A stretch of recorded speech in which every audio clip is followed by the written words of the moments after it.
Hey, welcome to the Art Condition Podcast, a weekly show that will discuss the business, community, and often undiscussed stress and mental health concerns of being a professional artist, or even a serious hobbyist. I'm Joby. I've been in the tattoo and illustration professions for 25 years. My co-host is Moose, a data analyst, social media manager, and art agent. If you enjoy the content, please consider visiting the Patreon page in the show notes to help support the effort. Or if that's not an option, please like, subscribe, leave a good review, or just share with your friends. And definitely go visit the links of our guests on this episode. Thanks for listening, and have a great day. This week, Jay Axer returns to the podcast. Last time Jay was here, we had a very rewarding conversation about the effort of figuring out what you really love and sticking to it no matter what the costs are. There will be a link to that episode in the show notes, and I highly recommend giving it a listen if you haven't already. It's one of our most popular episodes to date. In this episode, we spend most of our time talking to Jay about his personal project developing a dungeon crawler game. It is a fantastic concept, but I want to give you a heads up on one thing right away. There is a chance that you may never get to play this game. Now, this fact is something that I have had to come to terms with, and I want to prepare you for the same disappointment that I feel. I am being a little silly, but I take the time to make this bad joke because there are some valuable insights into Jay's motivation for making this game that just don't include the publication of a marketable product. It's art for art's sake, and when you hear Jay talk about his passion for this project, you understand how liberating it can be to work on something whose sole reward is the satisfaction of letting yourself enjoy the process without ever having to worry about the need for it to make money. Jay is very clear that there isn't anything wrong with loving a project this much and wanting it to be sold and make money. That's just not why he's doing it. We also spend a little time talking about what it means to give advice as an experienced professional artist and how careful we should be when handing it out. There was actually a lot more that we had in mind to discuss with Jay on this episode, but the initial conversation had so much to offer that we let it take over, and we don't feel bad about it. I do look forward to talking to Jay more in the future, and I'm sure that you do too. Let's listen. Jay, thank you for coming back. You didn't get sick of us the first time. No, I could just live here. This is totally fine. Yeah, cool. We won't even charge you rent. There's lots of things that we're going to talk to you about, and some of them are very serious, very business oriented, put on your serious face. People's lives are at stake. But first, there's something that you're working on that we would love to talk about. You're making a video game. So far, single-handedly is what we can gather. Tell us about this. When do we get to play it? Playing it is uncertain. It's more of a vertical slice right now than anything. And for people who are unfamiliar with the vertical slice, that really is just an example of what a game's going to be like, kind of hitting all the tones and the notes and the play loop and what have you. So you've got your visuals and your design and your execution, but it's more like this is a demo rather than this is the whole game. But it's being designed as though it's the whole game because I was doing it for the hell of it, really. It's a dungeon crawler. It's a mostly isometric dungeon crawler. I post stuff about it online every once in a while. It gets a little response. Most people, I don't post it in the places where it would get the most response, which is like game dev arenas and stuff like that, mostly because I'm keeping it isolated for a reason. But I'm doing everything myself, which means there is no programming in it yet because I tend to shy away from programming because I used to mess around with it when I was younger. It wasn't really where my interest lies, but I have plenty of people I can option as to kind of get that moving. But really, the project is being designed as though a team of people were designing it and executing on it artistically and whatnot, but it's really just me. And that's because I did game design and stuff like that before I got into art. And then once I got into art, I kind of liked doing more than just one type of art and more than just art. So that delves into music approach, art and design, game design, systems, et cetera, so on. So top to bottom, anything that's on that project right now is me and nobody else. And the reason for that is because when I started the project, it was because I had burnt out completely from industry work. And I felt like I never really got to work on a project I really cared about in a way that was anything more than just somebody executing on everyone else's ideas and not being able to really contribute their own. So that lack of agency led to the execution of this game now. It looks. So what was the what was the inspiration for the game that you want to make? Like when I'm thinking of making a game, I always think I'm gonna want this from this, this from this, this from this, and I just say now kiss. So what was your thoughts? Yeah, so really I could have gone in a lot of directions. Originally I was going to do like a side scroller kind of story game.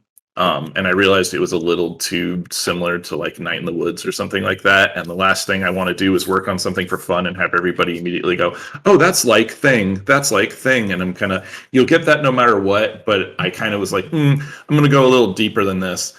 Something that I always like playing are dungeon crawlers, stuff like that. And usually when people think about it, they mention Torchlight, they mention Diablo. And I kind of was like, I think there's still some wiggle room in that space to do some of the familiar and kind of outside of the familiar.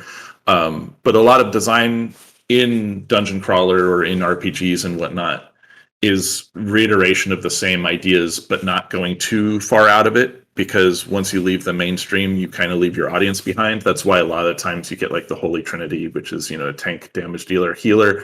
And those don't execute outside of those immediate necessities because it's kind of like, well, everybody knows that. Why reinvent the wheel? But in this case, there's room for a lot of different wheels. And so that was kind of my starting point. I was like, if I made a dungeon crawler and I was just kind of like, what are the ideas where you're sitting around and like, oh, would be cool, as opposed to, well, that won't work. And just blue skied on my own instead of with input about other people, where would I end up? And so it ended up being a hybridization of kind of medieval with very, very modern approach. So you've got characters wearing like tactical gear and what have you, going into a space that's been closed for a long time, which is more of a medieval space. So it's kind of, the chocolate and the peanut butter thing, hopefully, where they mesh in an interesting way that doesn't feel completely disjointed. So I didn't want to make Diablo. I didn't want to make Torchlight. And honestly, isometric is harder to execute on visually and make it look interesting because you're really putting yourself into a box and then just angling it slightly. But I wanted to make something modular that could have a whole bunch of repurposed assets that don't always look like they're just the same thing in that space, and see if I could push it a little bit. And it worked out. And as I built on it, I started thinking about what that meant, like outside of systems, like what would the story be?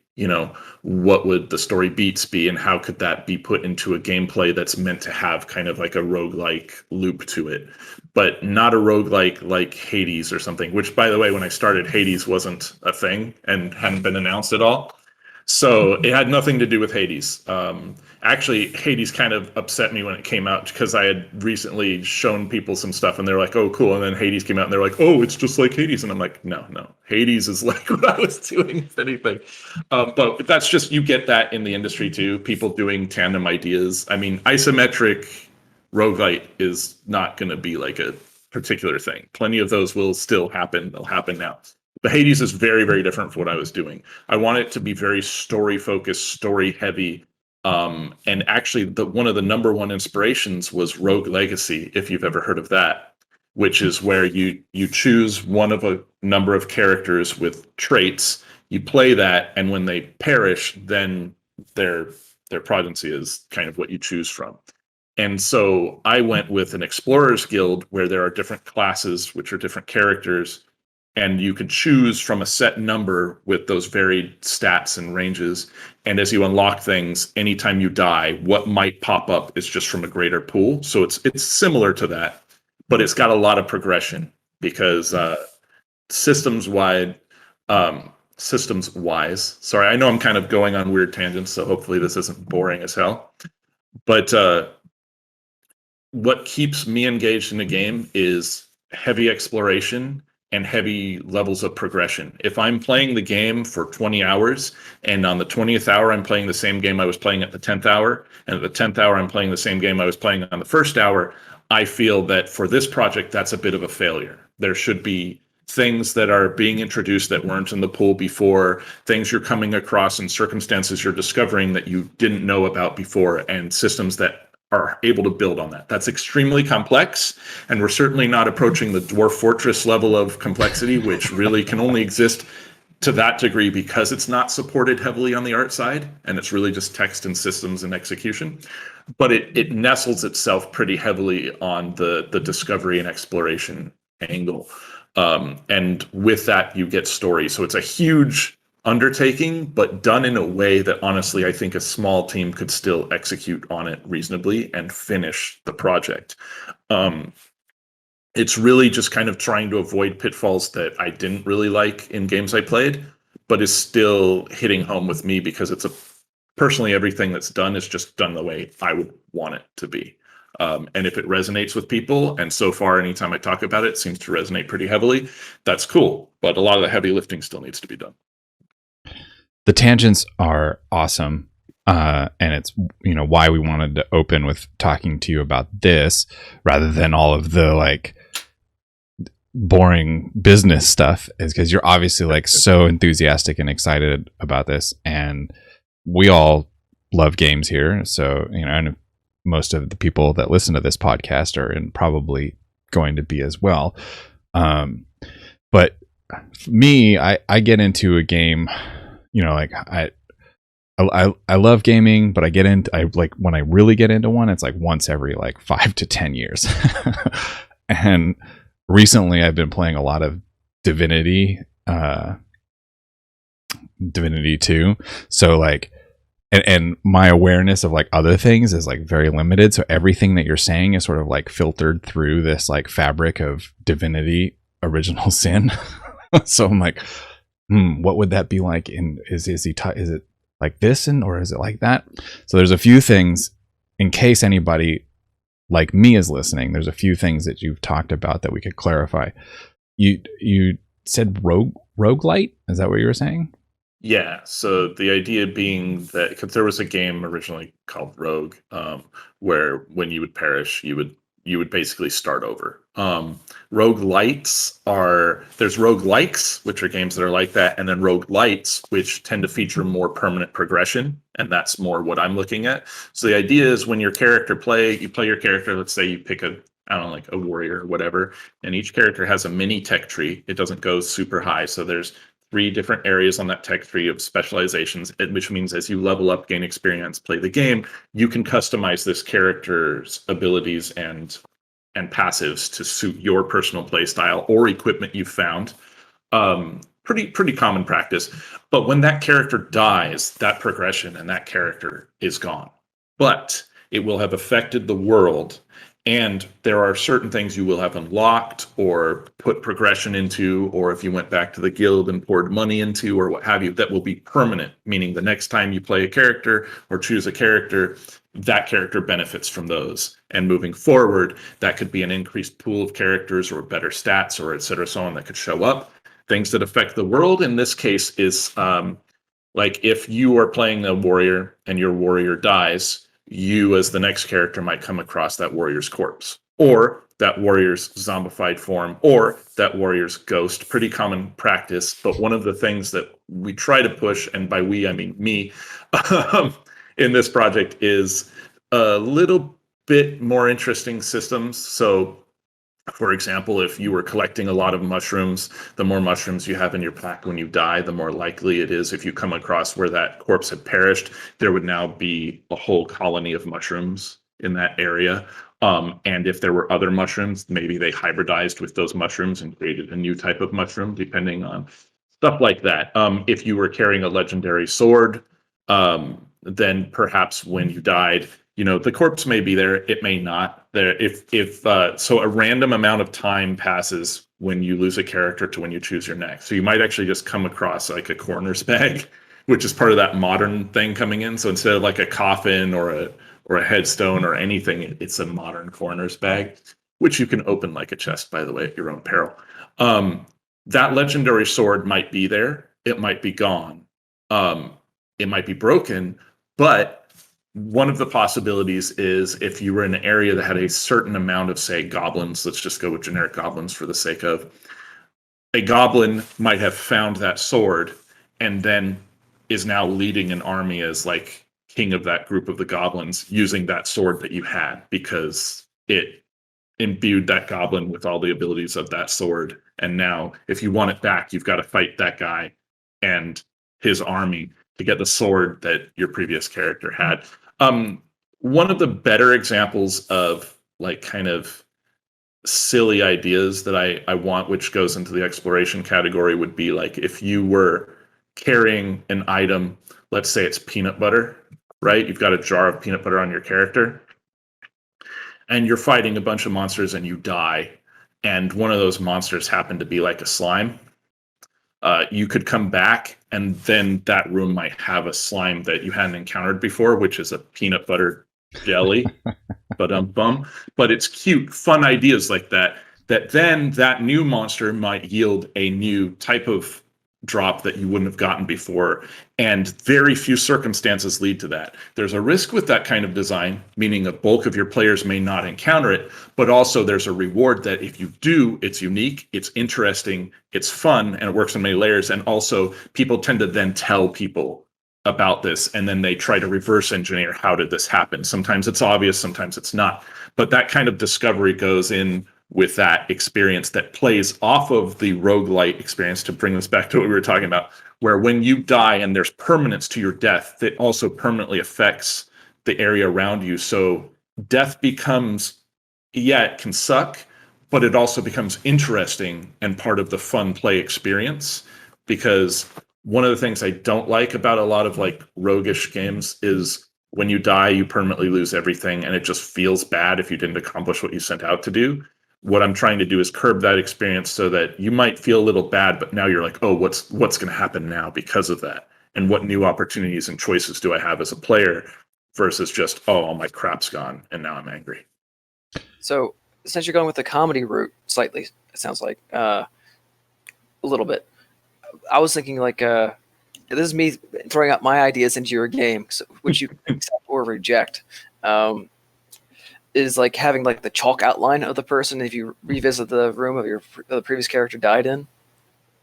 Yeah, that's the kind of thing that you would come across. Like I said, there's corner bags, stuff like that. I play off the modern kind of injection. Some of it you have to hand wave a little bit. Some of it there's a very solid explanation for. It goes very dark and it goes kind of comedic, but it doesn't go heavy into like pop culture. That's the one thing I kind of avoid. Like because pop culture can date an experience, whereas timeless things like a corner bag, people either know what it is or it isn't, but generally you know what a corner bag is, a gravestone, a chalk outline, et cetera, so on. Things you might never encounter in real life, but they're a staple of different societies, so you can inject that into your game. That's definitely the approach. So there's blood, there's guts, there's dark, evil. The story itself is actually pretty dark, but it's kind of rounded out by those interesting and also, like you said, comedic experiences to kind of create a good cohesive whole, very much in the style of something I would make. Because when I make things, I tend to hybridize them. It doesn't tend to just be like, oh, just fantasy or just futuristic. There tends to be a crossover. Because I grew up with Final Fantasy, which did that a lot, where you'd be like, oh, we're in a medieval setting. Oh, but now we're in an engineered airship, and now we're going into the Final Fantasy version of the Tower of Babel, but it's freaking made out of computer chips and electronics and what have you. And so I really fell in love with that when I was younger, and so I liked that crossover. When I started this project, people were like, oh, you can't put like futuristic characters into a medieval setting. It never works. And gave me all these examples, and I'm like, cool, but really I might as well have just had my headphones on. I'm like, I'm not listening, not really caring, because that's what I ran into in my jobs a lot, was people just going like, oh, what a cool idea to never do, and we need to do it this way. And in a job setting that works, but you need to have a lot of agency in your own personal work, which is what this project was. Because this project was also spawned out of a kind of a spiteful moment I had in a previous work experience.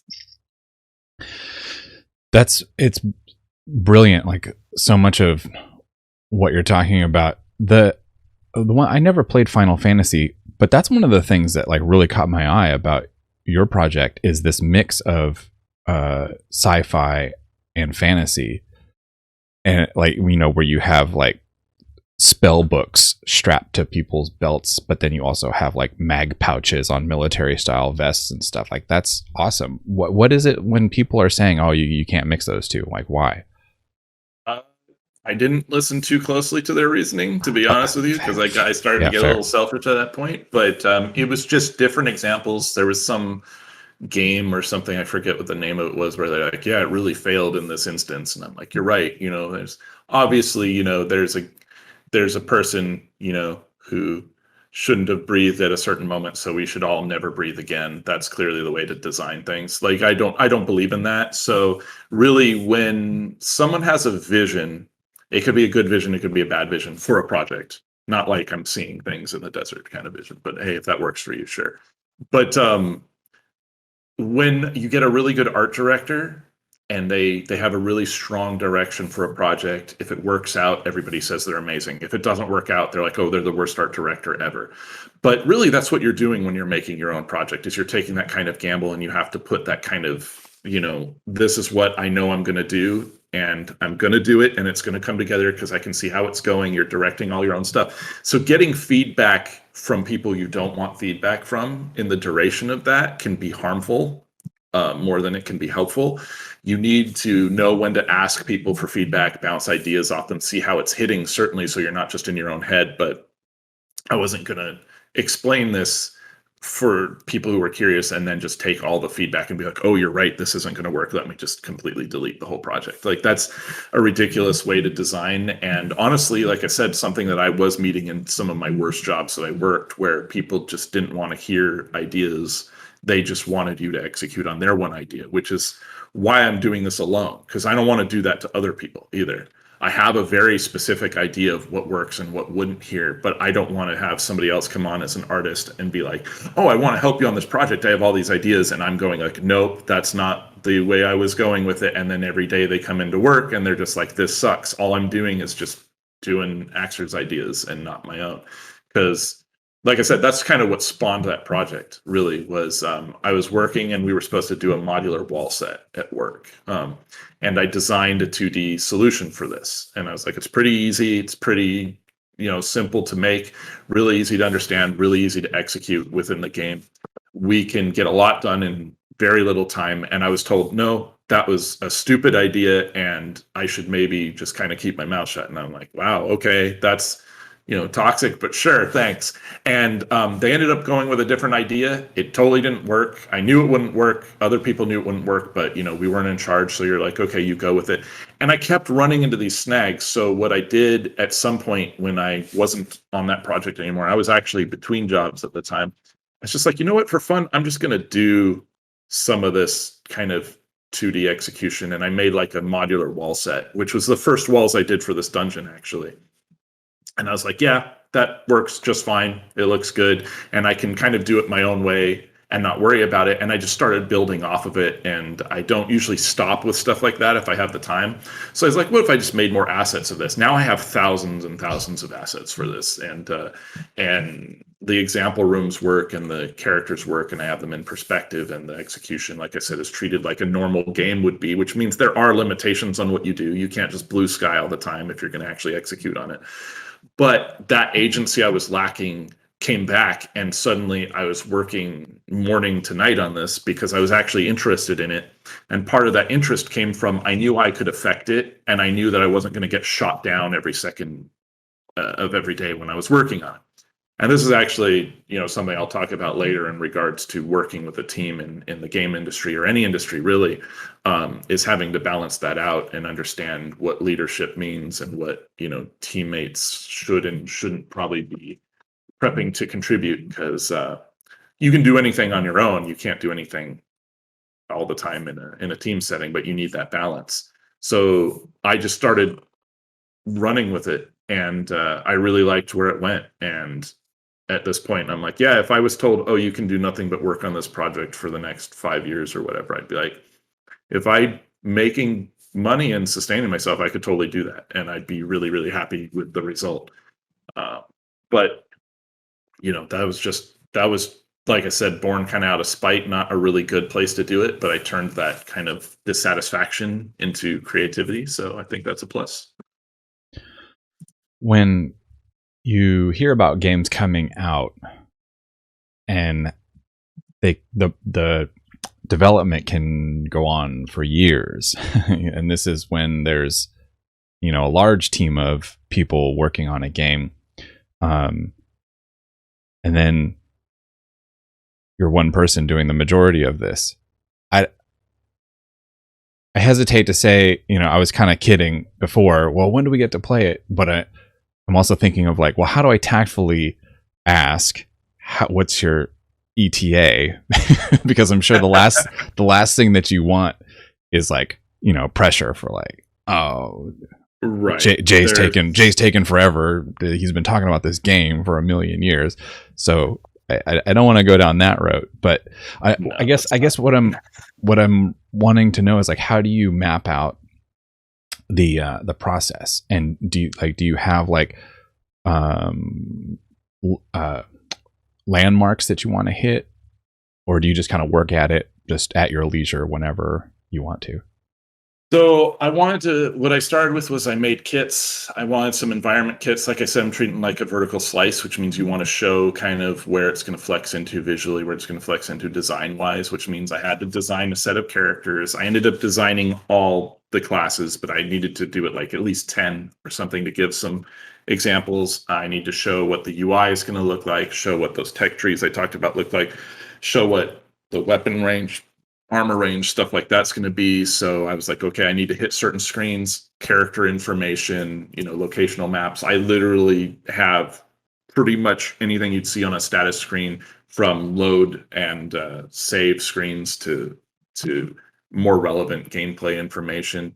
And I was like, okay, I need some wall sets, which I was just calling as environmental kits. You'd think of them as a biome or a certain environment. So like, this is the cottage kit, this is the rundown like underground well kit, so I made about 5 of those and then started kind of going out from there, because I ended up making an exterior kit as well, like a forest / fields kit with a whole bunch of foliage and trees for that, because I just was looking at what I wanted, and when I would hit a kit, I'd kind of hit it all at once so that I wasn't skipping around too much, because I didn't want it to feel arbitrary. I wanted to make sure I had a good rounded amount of stuff. So what I do is I'd hit all the walls and angles and things I thought I immediately needed, the lowest hanging fruit idea wise. And then I'd start building on it more to go, I may not use this in the vertical slice, but it's a library I have. So I can also show as part of this, these are the kit directions. So if I were to build out this, you can see where it's going and you can get a good idea. Like I could hand it off to somebody who really understood the project and they'd be able to go, oh, I could make a whole bunch of assets for this in 2 weeks, because I can see where you're going with it. The idea is I need to not just design the project, but design it in a way that I can convey visually the theme and the idea of what I'm going for. So I was doing it in sections. Like I did the designs of the characters all at once. Environment kits, mostly that first part all at once. Then I started putting the screens together all at once. So there was a good cohesion to this. Doing a lot of the UI all at once so it felt like it was from the same game. And that meant figuring out what that was going to be. It ended up being a lot of like solid block lettering, since I was painting and handcrafting everything. I didn't want to like have it be like, oh, the UI is chiseled out of wood and stuff, because it's just going to fall back. So, characters a little more cartoony, environments very, very painted, UI more modern and kind of block lettered and very, design friendly. And that brings a bit of that modern in with that medieval. And so you get it as a whole and not just in, oh, the visual over here or the visual over there. But sectioning it out is how I would kind of hit it if I were working with a team. So I did that solo. And I think that that's good. But really, what you need to find out if you're ever going to do a project like this is how you work best, and then fit that into what your time goals and plans are, because that wouldn't necessarily work for everybody. Some people bouncing around would be what keeps them engaged, but you still have to, like you said, have a time frame. So when will this kit be done by? When will these characters be done by? Even if you're working with yourself, it helps to have some kind of idea of a schedule. And I'm using an idea of a schedule because my goal on this was not to give myself timelines, because I don't owe it to anybody. But that doesn't mean that I sat around and did nothing. I kind of instinctively am like, well, I want to get this done, and I want to have this to show, and I want to have this figured out. So that's kind of fast and loose on my end. But if I were moving towards execution and not just vertical slice right now, there would be a timetable for sure. And what needs to get hit, what might be on the cutting board, if we can't quite get to it. Even if I was just working on my own and I were programming the whole thing myself. Yeah, that's what I was wondering about, is that specific timeline. So you're intentionally kind of steering away from the 6 months goal for X and the year goal for Y or whatever. Yep. Right. Do you want me to link to the 2 Twitter posts in the chat to just kind of post some visuals to go along with what we're talking about here? Yeah, please do. And we will save them for the show notes as well. Okay, cool. Yeah, while you're linking that in, another question that I had about objectives. So do you just kind of just have this just sort of loosely in mind, or do you write out notes and keep yourself organized, or is it just the reason that I'm leaning so heavily on the organization thing is just because it's a curiosity of mine, and I also like to I'm curious about other people's process and the hopes that it's helpful for others as well to come up with, well, I have this idea for a big project and I don't even know where to start, and what are some process for that? So for me, I write things out. I'll even keep loose notes. I'll just open Notepad and I'll be like, oh, I have some thematic ideas or certain titles I want to explore later, like a chapter title or something like that. And I'll write them down. And once I have enough there, I'll compile them. And so I actually have a physical notebook. I did a lot of the UI work in, and a lot of the ideation and writing down the themes once I figured them out. And then I start to organize it on the computer usually after that. So section everything out, here's where the story is going to go. Make sure that I'm not just going oh, I have an idea for a story. Like when someone's like, oh, I'm going to do a comic. And what they mean is they have an idea of what one of the panels would look like. And they know it's going to have a buff dude in it. And that's all they know. I can't work that way. I need to actually know what it meant. So when I said this game's going to have a story, I needed to understand what that story was and what my intention was, how it was going to start, how it was going to end, and at least some points in the middle that I could use as, launching points for shifts in tone of the game as you move forward. So yeah, I get pretty organized about it. And sometimes I work better in a notebook than I do typing on a computer. So I bounce between the two depending on what it is. If I want to figure out UI, I draw it on traditional, honestly, before I do it digitally, because it just flows the ideas a little bit easier for me. But I hit the main points of design and theme really, really early. I needed to know what the visual theme was going to be, what the gameplay theme. So for gameplay theme, it was started with exploration, progression, and story were the main pillars of the design. I wanted that experience, like I said, to be a progressive and exploration-based experience, not a gameplay loop where you're oh, you do these things and then you do the same things just with different colored walls 20 times. That's not very interesting. And then visually, I knew I wanted it to look kind of like a loose painter style rather than overly refined, for two reasons. One, visually it looked nice and played off simplified, more cartoony characters, but two, it meant that I could execute on it a lot faster because I wasn't sitting there trying to make sure the edge of every brick was refined. So I got more color into the environments and painted it more loosely, and that actually resonates with people better anyways, so it just kind of cross-solved. With the UI, once I figured out, like I said, the UI was going to be more modern and blocky, I had to figure out what that actually meant.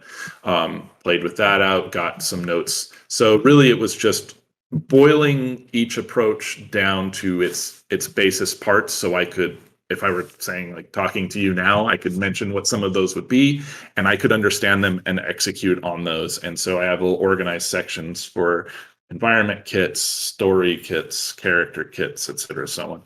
That organization helps me also feel like I'm making progress, which is a big thing when you're working on a project and you're doing a lot of work on a project, is allowing yourself to see that you've done work on it. And it's not just, oh, I feel like I'm not doing anything. Because if I do an environment kit, I did one with like rocks, and I was like, oh, I need like 100 something different rocks. Like once I'm doing 50 rocks and then I've got 70 rocks, it feels like I've done 2 rocks. Like it doesn't visually really start to stack up until you've done like an additional 100 or something. It's just a lot of rocks. But then when you're putting kits together, and if you're using like a varied brush, like you're like, oh, I'm going to make a brush that puts down a group of different rocks depending, and it pulls from that pool, you're going to realize, 50 rocks is not a lot of rocks for an entire game or an entire area kit.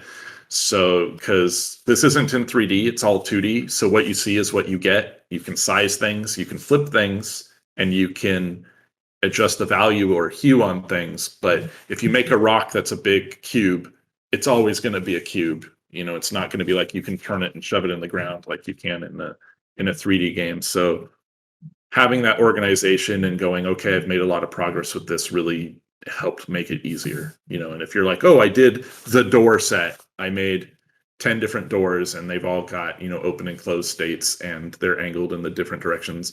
And then I would have damaged states versions, so that would be doubled. Then I can be like, well, that's done. And that's a huge chunk that I've finished. And I file that away, mark it off in my notes, move next. And then I start having all these sections that fill up with stuff and these lists that start getting crossed off. And it just feels really nice because I'm like, oh, that's my dessert. Not only do I have the cool thing, but I get to see like this pile of things I've finished that I don't have to think about anymore. And not doing that and just kind of head downing and just doing the stuff without organization and without marking stuff off and without seeing that progress really just doesn't feel as satisfying to me. And it can cause a lot of lethargy as you move forward in a project, I think. Yeah, especially when you're painting 100 rocks like that. It could be cumbersome. Like I'm thinking about a world that you're building and all of the little things that you're going to have to, that you're going to want to put into this world. I've watched you work on it a little bit, and all of the little things that you have, it's amazing. Do you ever get like, oh God, I can't fucking paint any more rocks? But you still have to paint like the 3 different versions of the damaged rock in the one scene, and this is one scene amongst 10 scenes. Like, man. No, never. I'm superhuman. I could just do it forever. No, I'm kidding. Yeah, definitely. I usually, if that happened, like with the rock set, I bounced. That was one of the times I bounced between it. I'd be like, I've got to sit down. I'm going to do 10 rocks. And I'm going to look at the rocks. I'm going to try and make them, different in the areas I need to fill. And then I'd stop and be like, okay, now I'm back on the new wall set or something different, or I'll go to characters, because it'll just start to, it just looks like it's all the same rock, even if you change it after you've done too many. So I just bounced back and forth. I had to do that for like trash piles too. Like I'd be sitting there and I'm like, okay, some of these trash piles can't have new modern stuff. The other ones can literally be a plastic trash bag full of stuff. But if you do trash piles long enough and you're sitting there, you'll be like, what the hell else can I put in a trash pile? I've done it all. But if you put a day between you and that, or at least even a couple hours, you'll come back and you're like, oh, of course, all these other things. You get that little mini burnout. And so, like I said, that goes back to finding how you work personally. For me, bouncing back and forth when I'm going to be doing a lot of iterations on the same thing helps. But also when I work, it's like I don't want to work with 20 million piles of reference either on this project, because then my progressions start to just literally become the reference I'm looking at, and I don't want that. So like when I was looking at trash piles, I might like, oh, look up like, dumpster or something and look at it for a little bit and then put it away and be like, okay, now I'm going to execute based off those ideas, but then my own ideas on top of it, which will bring it back into that project. Otherwise, I'll just literally be painting the trash bag I'm looking at eventually, because I'm like, man, this is kind of getting boring. So, I kind of put myself under heavier gravity by doing that, but I think the result for me personally works out better, and my iterations become more useful because of that too. Because I'm also not just looking at reference at the point, I'm really looking at the project itself and be like, what problems need to be solved still? What spaces need to be filled that I haven't done yet? But then again, I'm also the kind of person who is like, I'm going to make a modular root system for all these trees and vines, and it's really fun. And I actually had a blast doing that. And I explained it to a buddy of mine, and he made one comment. And his one comment was, why the hell would you do this if you're not getting paid? This is stupid. And I was like, well, that's the difference between you and me. So grain of salt with anything I say as far as this, it may or may not apply to you. No, I think that's worth lingering on for a moment, actually. Because if for no other reason, I'm sure that there's plenty of things that person is into that you would be like, that doesn't make any sense to me. So it's always like surprising to me, like when people are like so, I don't know, kind of taken aback by the amount of time that you want to put into something, where it's like, well, you're at least familiar with the idea of feeling passionate about something, that like maybe nobody else would understand, but you're into it. Like you can at least like understand that concept, right? So just apply that to this. And if you're not familiar with that concept, well, what are you doing with your life?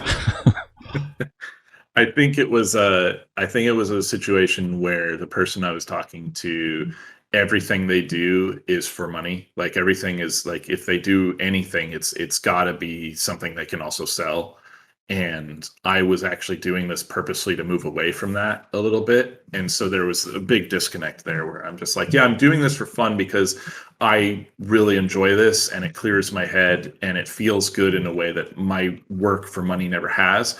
And I was coming from the idea that as soon as you say you're going to sell something, that dictates at least a part of what you're going to do, even if it's just subconscious. You're like, oh, I'm going to paint a green shirt today. And you're like, well, people would probably like this green shirt if I put a little bit more teal in it or something like that. It's going to alter it in some way because you're going to know people will like this green shirt better if you do A versus B or C. Whereas with this project, I'm not thinking about that at all. I'm just going like, what would I want to make? What would I want to see? What would I want to play, regardless of monetary value or expectation for any of it. So that person I was talking to was just like, there is no point in spending time on it if you're not making profit from it. And I was like, profit has ruined a lot of the stuff I've touched. I need to move away from it for a while and not be tied to that. Sometimes I just want to draw a picture because I love it, and I'm never going to sell it on purpose. It's actually one of the reasons why I'm lucky enough that I don't need to rely on a Patreon right now. Because that would change all of my work, because I'd have to start doing the stuff that would keep people engaged on the Patreon and be specifically what they're looking for versus what I do now, where quite frankly, half the work I do, nobody really cares about too heavily because it's just not what they either come to expect in general or what engaged them with my work initially. So this project's completely divorced from that. But made in a way that I still think that if it became a full project, it would be solid and robust and interesting enough to make money. But if it didn't make money, that's not something I need to worry about right now. That would be more if I were moving forward with a team and I'm like, okay, people are relying on this time they spend to translate into cash, money, ducats, dollar bills, y'all. So not to push the issue or force the issue of making money off of this project. I'm wondering though, at the point when it becomes a fully realized project, what would you do with it? In what way? Like Well, as far as development? well, I guess you're from what you're saying, I would gather that you don't have the inclination to at some point sell it to a larger company, or like you don't have the end goal of publishing and distribution and marketing and blah blah blah all of that, but you want to make it a fully realized game, right? To some degree, I waffle on that, to be honest. There's days where I'm like, I'm probably never going to fully finish this thing, which actually upsets two of my friends very heavily because they're very invested in it. And they're like, It upsets me. You need to make it. But then other days I'm like, yeah, sure, of course I could. You know what I mean? Why not? And the reality of it is, if it were to come to full playable fruition, it would need a team, which brings money into the equation, which brings scheduling and hard, fast, decisions. I'm not against that completely, but it would need to be a certain situation that suited my immediate lifestyle, which is that I'm still doing something that I want when I'm outside of my job, because that would be a full-time job outside of my full-time job. You know what I mean? I work in games right now. I'm full-time with Blizzard, and then this is a full-time thing. And then where does the conflict of interest lie, right? Because realistically, legally, this is fine. When I was hired in, I signed all, the legal documents and gave evidence and whatnot that I was working on this long before I worked at Blizzard, and that this isn't their property to own and it's still mine, and all of that. And that's good and fine. But it's very different when you're like, I'm going to indie dev at the same time that I'm working, a very senior position at a gaming company who also makes dungeon crawlers. You know what I mean? Like, that would probably be a choice. I'd probably have to go, well, I'm going to leave Blizzard for a while at least, and assume that they would take me back after I were done if this went, pear-shaped. So there's some weird things, but on the idea of selling it, that would be something I would be open to, but I just don't see that happening. Like, I don't think anyone's going to go, wow, we're really interested in purchasing this material. Let's be honest, what's more likely to happen is somebody's going to go, wow, we're really interested in ripping off and copying this material, which is unfortunate, but that's kind of how the industry works. And a lot of indie games are rip-offs of other games or game ideas they saw elsewhere. Not everybody's on the up and up, and that happens. I would hope that wouldn't happen, but I'm also being semi-public about what I'm doing, and that's just the risk. But I also kind of do the project in hopes that it'll help other people. I'm very transparent about what I'm doing and how I'm doing it and why I'm doing it and what applies here versus actual game dev that you would do at a AAA level as well as an indie level. Since I've worked indie, AA, AAA, and kind of in between as well as mobile games, I have a weird pool of experience that I apply here. So it's also like a cool learning tool for other people. And I've been asked, like, oh, are you going to just sell your wall sets on like an RPG site so people could make their own dungeons out of them? And it's like, I don't know.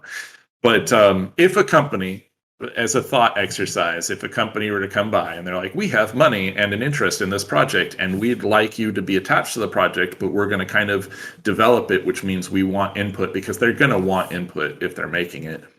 It would have to be a very specific situation in which I'd go, like, yeah, that sounds great, because I know they're going to take what I did and they're going to gut it a lot and make it a very different thing.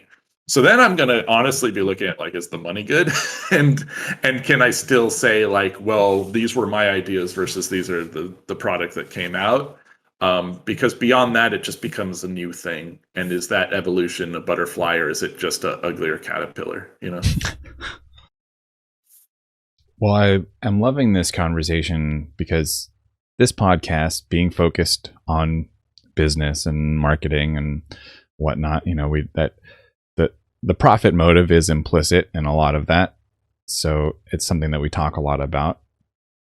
But this idea of working on something for its own sake, I think, is incredibly important and worth more discussion, because it facilitates so much of the other stuff that we do talk about more often. Just like what you've been saying, that this helps you in so many ways. You learn from it. It keeps your creativity fresh. It is an outlet for you, like all of these things. And, and this idea that there doesn't have to be a profit motive attached to it allows it to be this purely creative experience. I think is, speaks to the importance of personal projects. It makes me curious though, for you, this is a very subjective question, I guess. Well, it is, not I guess.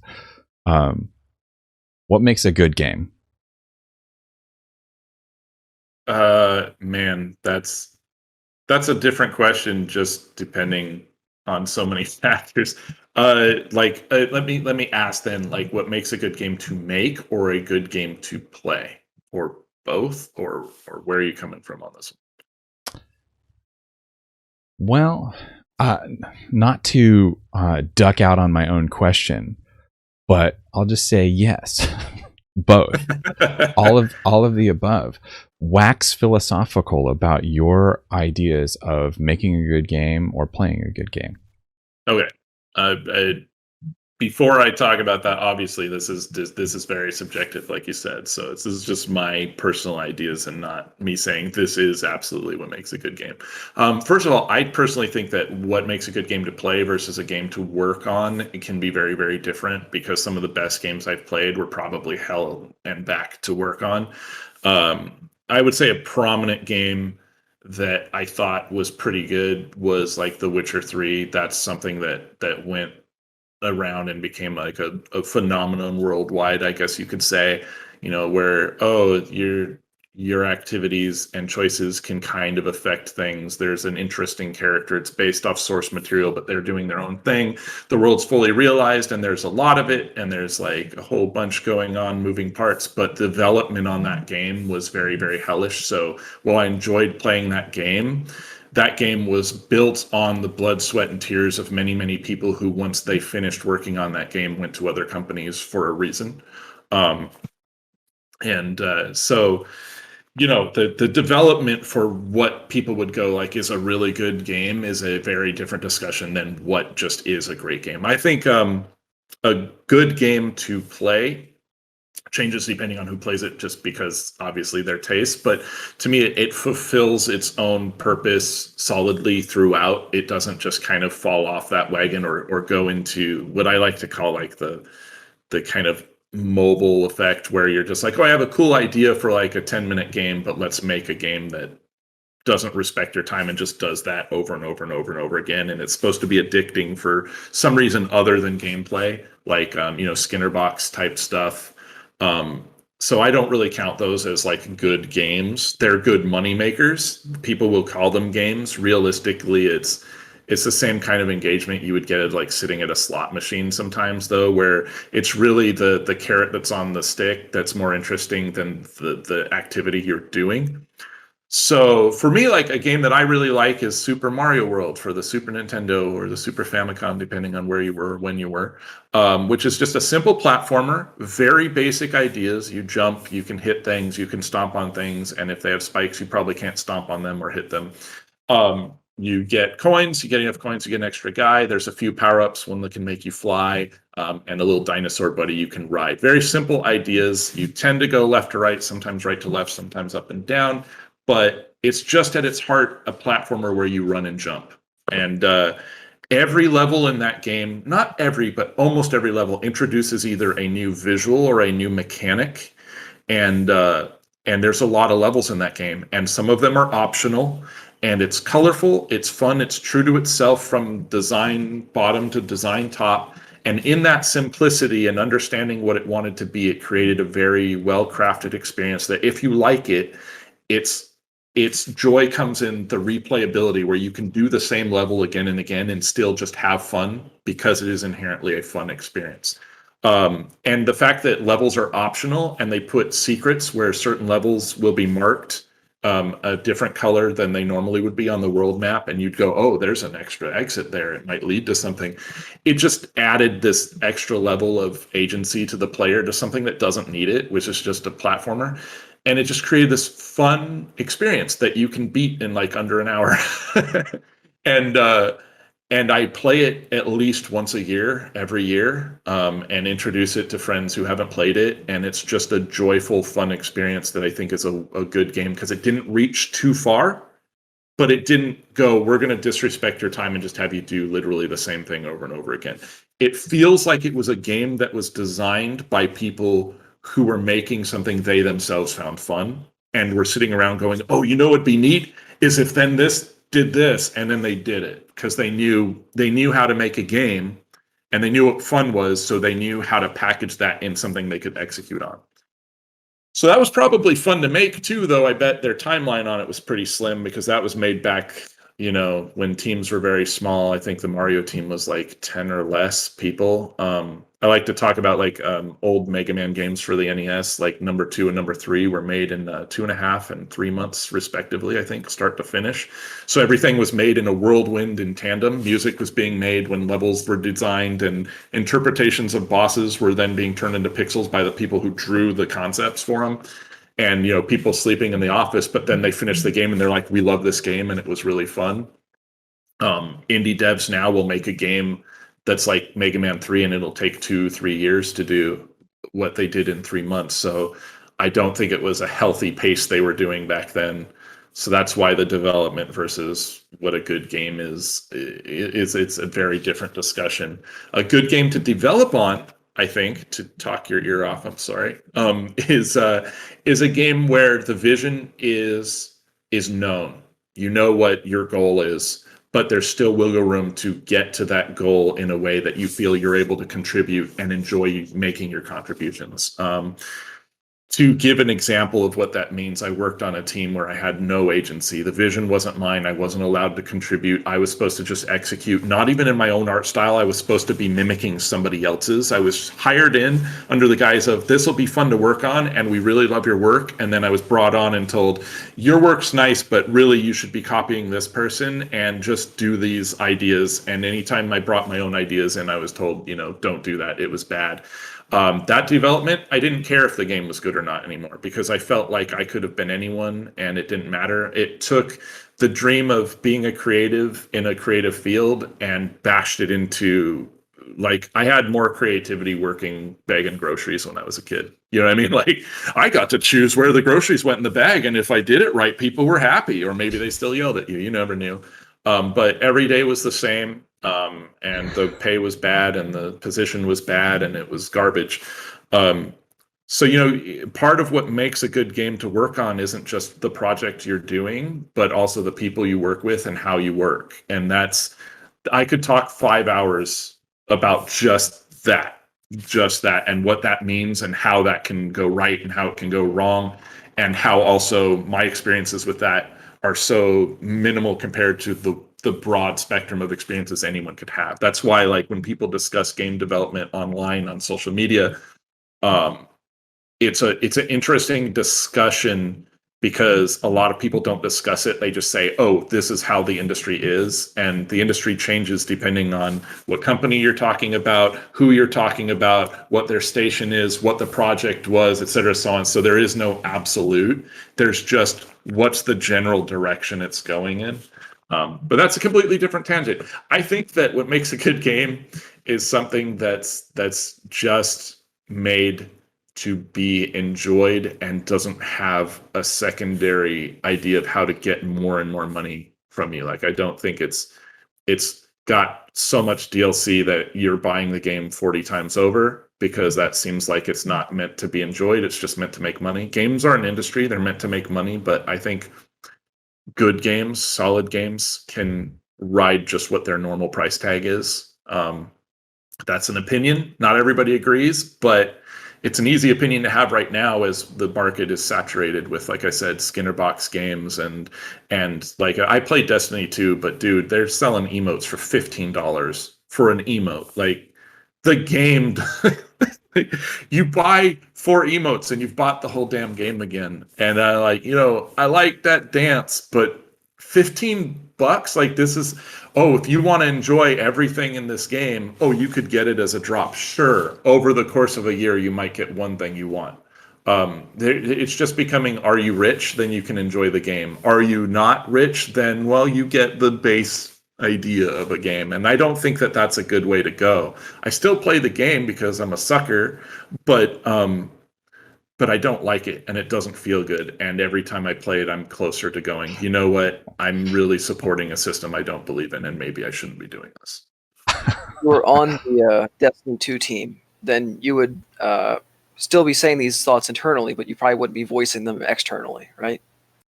If I was on the team, I was voicing these thoughts on the team, for all I know, they wouldn't have me on the team. I don't know, because I'm not friends with anybody who works on that team over in Bungie Land. But I don't know what those internal discussions are like. On a lot of teams I have worked on, you'll get situations where the monetization of your game is different than what the team believes in, but it's not their arena to determine, right? Like, that's going to be finance, and you're not working finance, you're working creative. So, like, I get a say in things currently where I work, but that only goes so far, right? I imagine with Destiny, I can't imagine everybody who works on Destiny is like, yeah, we really want to like nickel and dime people to death. You know what I mean? That doesn't feel right. But I imagine too, like, speaking externally about it, like you said, there's a danger there. You do have to represent the company to an extent, but I don't know what Bungie's terms are as far as that goes. I know with Blizzard, there's certain things I'm not going to talk about for multiple reasons, but I certainly shouldn't talk about as well, because those are, you start to get into where you're kind of leaking internal information, and it's just not what you should be doing. But I can tell you in general that kind of approach, I don't prefer it. I love that comment that you make where it's like, I'm a sucker.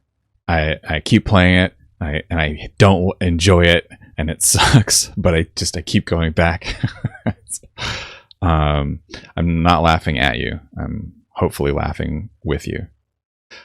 Crying with me. The 5-hour conversation the 5-hour rant that you could have about that craft, that'll be your third appearance on the podcast, by the way. Count on it. I'll do it. I also want to make a note that I've had a vision for a game called Grocery Bagger, where the whole objective is to properly place things into people's bags so that they don't fall out on the way to the car. I think this is $1 million idea that somebody, I give this freely to the world. Part of the awkwardness of that question, what makes a good game, is sort of like comes from my own like lack of understanding of what's fun. Like, I know when I'm having fun, I guess, but this idea of making something that is fun for other people is fascinating. Like, I understand that, everything that's difficult. What am I trying to say? There's practice for everything, and I'm sure that that's something that you could practice getting better at. But for me, it might as well be Mandarin. Like, the idea of coming up with a fun game is just like, I'm inspired just by the idea of it, and watching somebody create something and talk about something that seems like, oh, that would be so much fun to be able to play, like the game that you're talking about. Is just, I've had ideas for games, or ideas that I thought could be games, but then when it comes to the actual, like, all right, well, how do you gamify it? Like, how do you like make this something that people are going to want to participate in? I don't even know. It's hard, and it's a moving goalpost like almost every second of the day, to be honest. And that's why feedback in that arena, it's like feedback for art or anything. Like, it's not going to resonate with everybody. So then somebody goes on a forum and says, game A sucks. And then some people qualify that statement, some people don't. And then yet you see it's like a best-selling game across the world, and it's super successful. And you're like, well, somebody's liking it, but not these people. Does their feedback matter? Yeah, to a degree, but to a degree also, when somebody's making something, they can't listen to all that feedback, or it becomes a million chef in the kitchen kind of situation, and then it breaks down. So it's really just, I feel like a lot of the best games are made by people who at least enjoy the game they're making, so they understand what they enjoy and push so hard in that direction that then other people can enjoy it too. Either feel that way or on the fringe of that kind of interest. So like when I'm talking about my dungeon crawler and I'm presenting these ideas, it's easy to tell you like simple ideas that might resonate. But when they compile into an overall idea and you're like, well, that still sounds like that might be fun to spend time with, that's a great sign because it doesn't always happen. But it's only born of the fact that those ideas together sounds like a great time to me. And it is hard to work on something and be part of it constantly and still go like, that would be fun for me to spend time with because you already spent all your time with it while you were making it.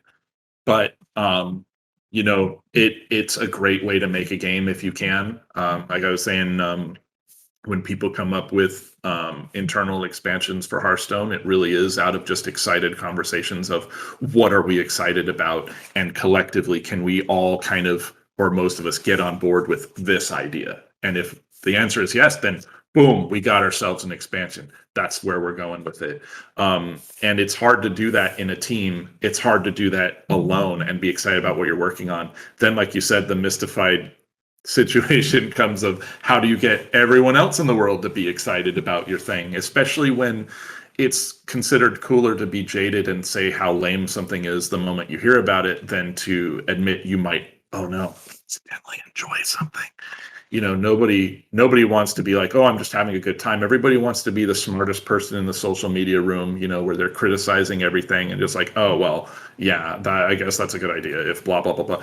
It's hard. And that comes back to game devs too. And a lot of burnout will come from just the fact that people don't want to appreciate games. And you've got games journalists like saying how stupid everything is and how this game could have been this if only that, and blah, blah, blah, blah, blah, blah. And people forget that the same people who are making games now are the people who were playing games before and still are. It's the difference between a dev and a person who's playing a game and has critiques to make it is that most of the time the devs understood which critiques matter, how and when to apply it, and how to create these things in a way that they could then translate it into fun for other people. Like I've worked with somebody who went into game dev and they treated game dev as a person sitting on like a gaming website would in the comments, where they're just like armchair designing and they're like, well, I've got so many ideas, I don't know why they didn't try these, but they didn't know what went into it, and they were fired a month later as people realized they had fluffed their resume and didn't know what they were talking about and just somehow passed their test.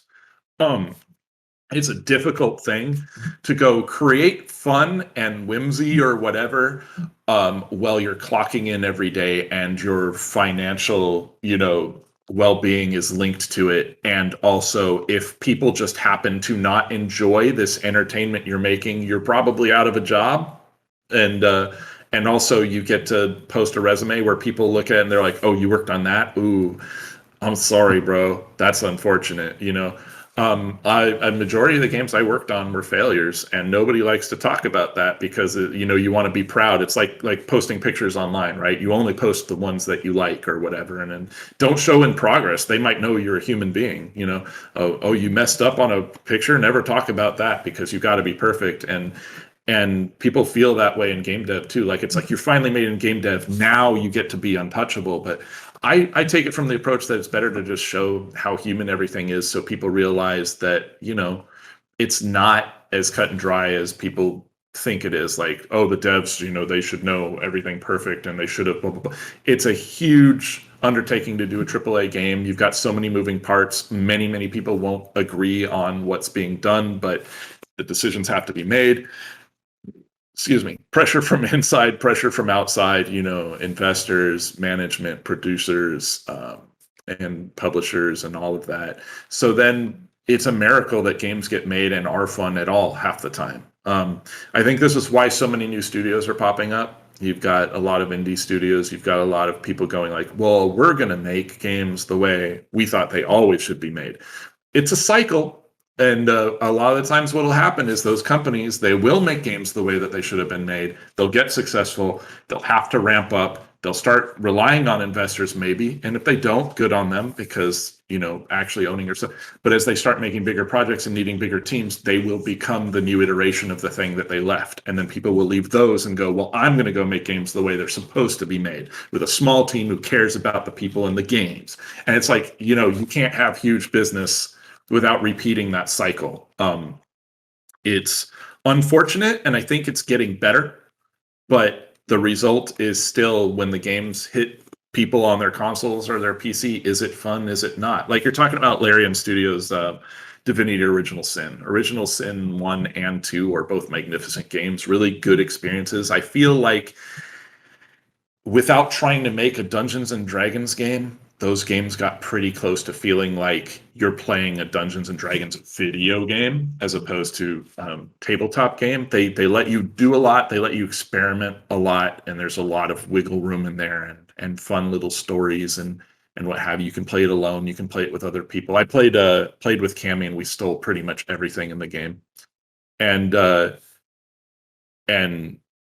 think that had to come out of a love of that game. You know what I mean? They had to really love that material. And they did, if you see the team, but that team worked in a very interesting and unique way. But now they're on a licensed IP.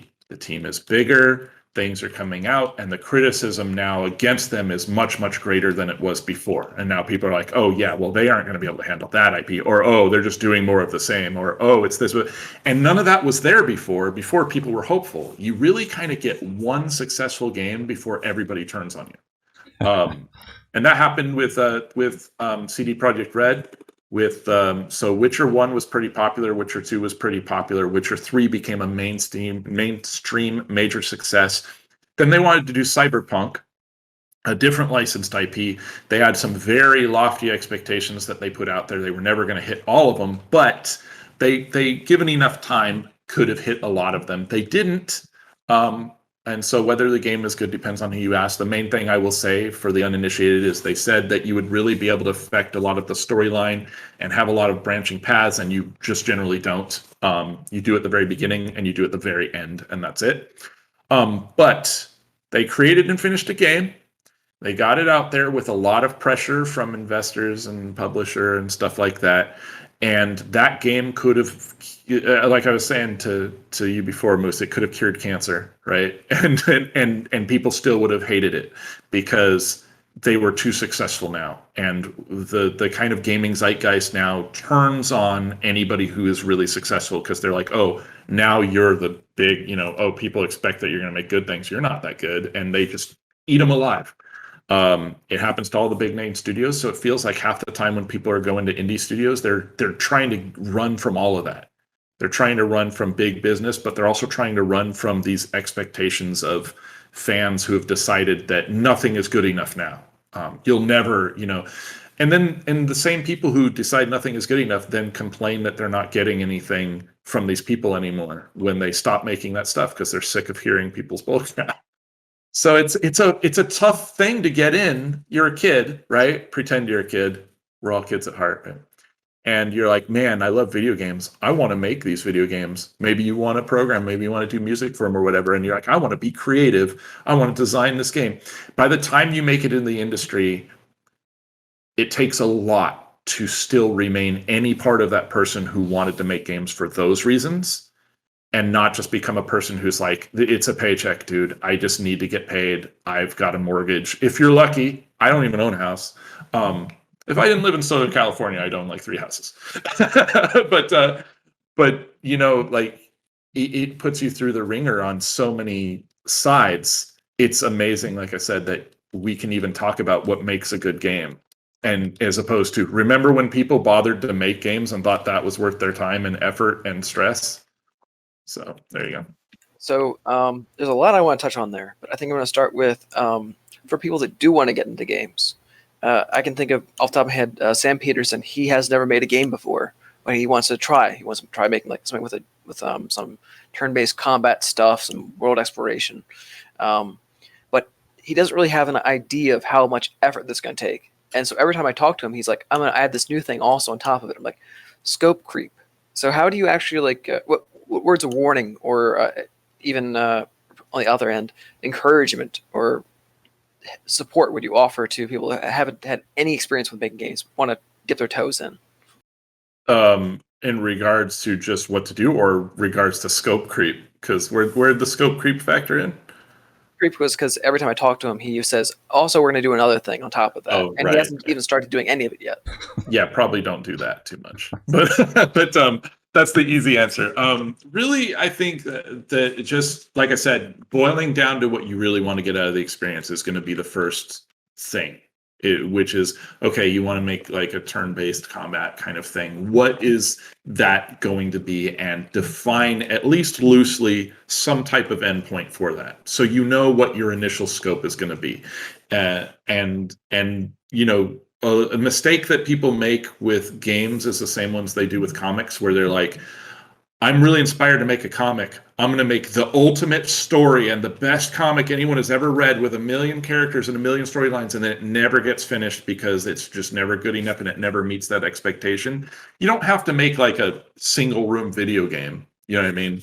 Though I will say Bubble Bobble is a magnificent design for a video game with single screen stages. There's a lot to learn and unpack there. But you need to know some kind of limit that you can set for yourself to go, okay, what will I actually be able to execute on? The most novice thing that I tend to see, especially with people coming into junior positions into video games, is thinking like you can do literally anything and all of it, and it'll all be fine, and there will be time to do it and people to do it. It won't be that way. But how do you balance against that and keep your inspiration that got you to do it in the first place, right? Make sure it's including those finest points that you're most excited about, but understand what it means to cut things.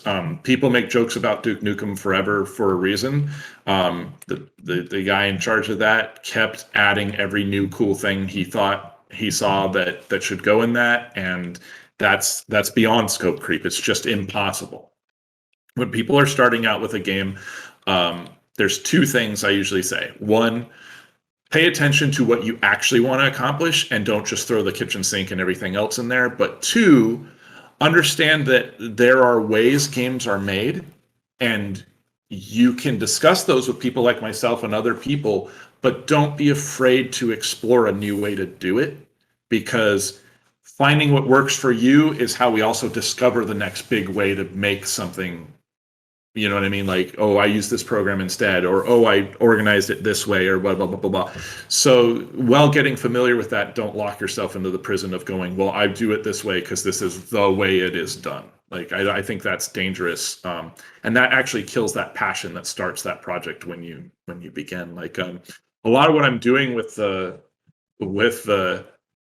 dungeon crawler I'm doing isn't the way it was done. It's the way I decided to do it. And honestly, I actually injected some of those things I learned and discovered into my work in the past 2 months at my job with Blizzard. Because I was like, oh, I came across this while I was working on this and it worked out, and I can just use it here too. Let's do it. So, keeping that passion and discovery alive will kind of keeping the scope creep down is that balancing act that I think is most important to get a hold of when you're starting. Everything else will come with time. You know what I mean? Discovering simple things like what art style will it be in, or what would be fun and what wouldn't be. But if you're adding the kitchen sink and the house and every other neighborhood into your game, you're never going to finish it. And it'll be really difficult to understand what it is. Having an elevator pitch, I think, is a good way to start. What's a short paragraph you could tell to somebody if they're like, what's your game going to be? And you're like, oh, it's this. And just a couple sentences. And if you can contain it that way, you're in a really good starting place, and you're actually doing really well, because most people can't do that. Usually they're like, oh, it's a thing with these aspects, but it's also, you can shorthand by referring to other games, but it's probably better if you just have your own personal vision. Like, rather than saying it's like Diablo, but you could go just say what it is versus just like, oh, it's like this other game, even if it is like the other game. So you mentioned Dwarf Fortress earlier. Does that stand as a counterpoint to all the things that you were just talking about? Because I think they say now, like, yeah, we're just never going to finish it. It'll just be constantly under development, and it's already the most complex game that was ever invented, and there sure as fuck isn't an elevator pitch for it. But is that a once in a lifetime thing? Like, you can't redo Dwarf Fortress. I don't know if it's a once in a lifetime thing. Like, somebody will probably make something new because that exists. But Dwarf Fortress actually holds to kind of what I was saying, which is understanding what your game is, right? For them, it's a creative interplay of systems that defines the world and how you play. Things in that game exist, like a fire starting because you have too many cats in one room and the friction starts a fire. Like, they thought this would be interesting and they program it in, but it keeps scope in mind. It's one of the most complex games you'll ever play, but the scope is kept in check in that their development focuses on text and programming and not art, right? It's an ASCII game, then they put graphics in it later to make it more accessible, but that's part of that scope. Like, they kept the scope creep in design, but they nixed the artistic side. Every time they add an item, they don't need an icon image for it and a in-world representation of it beyond something the most simplistic that could convey that, a color or a icon or a sizing, or a value shift on something. So that actually works, but they did do the exploration within that design. They didn't do it the way everything had been done before. They took, like, an approach that we've been doing for years since text-based games and whatnot, but just took it to the next level. They're like, what if we just had the things you could think of could probably happen? You know what I mean? And even the least likely amount of things. But that also kept moving because they created a live game, essentially. They sell the game as it's being developed, which is, I think, a really good way to do it, where it resonated with people and people play it. And then they're like, oh, they're excited about the next influx of content and what have you. So that works really well for them. And I think it's special and certainly unique, but I don't think it's necessarily excluded from what I was talking about. It's a weird version of it because, like I said, if they were doing this artistically, it'd be a nightmare. They'd have to employ a ridiculous number of artists to just keep up with what they're going to do. And it's like, how do you represent half of this stuff? You know what I mean? Because there's so many weird tangents that game can go off of. That's why if you find somebody who plays Dwarf Fortress and you find another person who plays Dwarf Fortress, and you don't play Dwarf Fortress, you don't talk to those people for like 3 days because they're just going to talk about all the things that happened in Dwarf Fortress for the next 3 days, which is great. And that's fun and that's exciting. But like I said, that was kept in check because the art wasn't part of it. And the programming was already understood. So really it's just a systems thing. And it's a really strong systems thing that I really enjoy because I love systems and trying to figure out how many simple things can affect and you can get away with, because in most games you can't do that because, again, you've got too much music and art and whatnot relying on representing all of that. So you're a vegan who does CrossFit? No way, I'm a vegan who does CrossFit. Those words aren't ever spoken out loud because they just nod to each other's tattoos, and then they have the conversation. Well, I don't know. There's a dozen other things that I want to talk about there, but we're on this. We're sort of like in this area of subjective experience and outlooks on things, and that might actually be a good segue to something else that we had slated, which is a conversation that you and Moose had off stream. And Moose, you should probably prep this. You had done a Twitter post that was quite lengthy in a good way. It covered a lot of great information. Do you want to summarize that with the assumption that people listening to this haven't read it, and then maybe you and Jay can kind of start the conversation regarding some of the topics therein that you guys had some we won't say disagreements about, but different viewpoints on. I think you just summed it up while trying to tell me to sum it up. But anyway, well, I mean the Twitter post itself.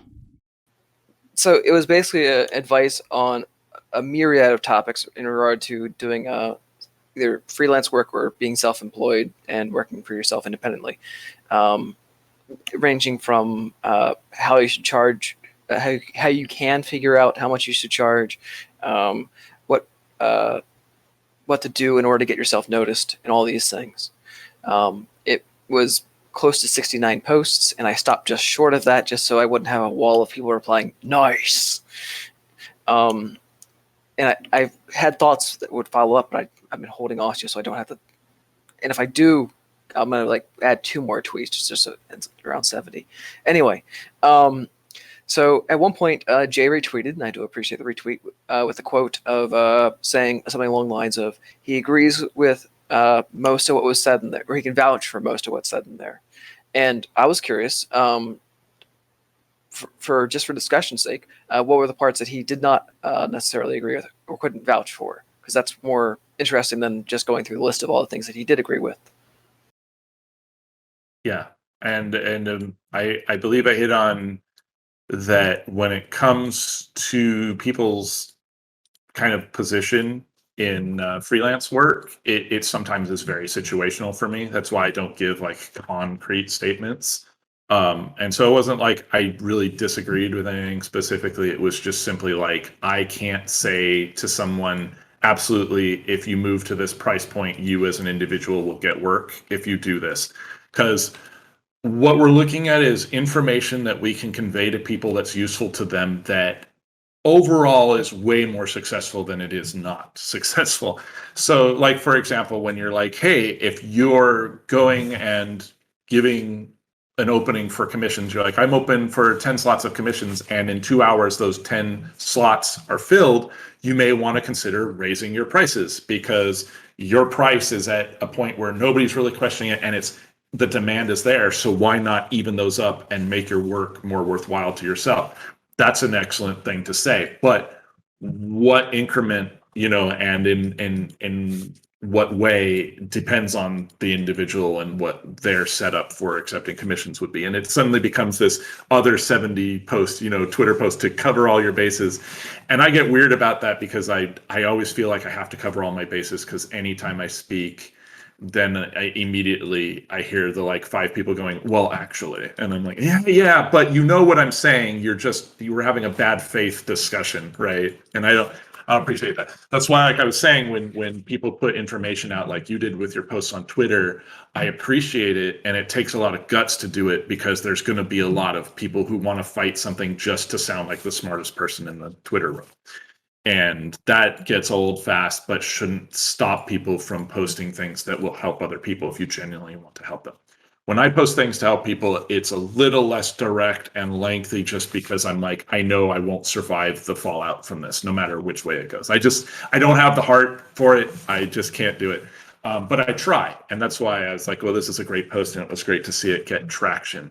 But like I said, there's a discussion that happens in freelance that people will be like, always, they'll usually just put a post of like clapping hands, raise your prices. And that's cool. That's kind of like saying eat food to survive. And it's like, it's helping without really helping. Yeah, raise your prices. But what does that mean? That's why your definition of options that could mean is very important. But when people come in crossover with like industry standard pay rates and what it takes to get a job, also part of that conversation is sometimes people get hired into a junior position and they get paid less than somebody else, and they don't understand why. And one of those little dirty industry secrets is sometimes they're not being lowballed. Sometimes they're just not as good as the other person. And they got hired because they wanted to be given a chance, but couldn't internally justify going, we're going to pay this person $50K a year, and we're going to pay this other person $50K a year, but one of them is clearly more experienced and better at the work they do than the other person. It's hard to tell somebody, you do good work, but it's not that good yet, and we need somebody better, but we're going to help you get to that point, because at that point, you're going, well, their value financially is exactly the same. And so that conversation gets horribly complex and usually hurts somebody's feelings. And so that's why, like, one more reason I don't talk about it, because I'm like, this needs to be talked about it, but it's better in a venue like this, like a podcast or a discussion, rather than a post.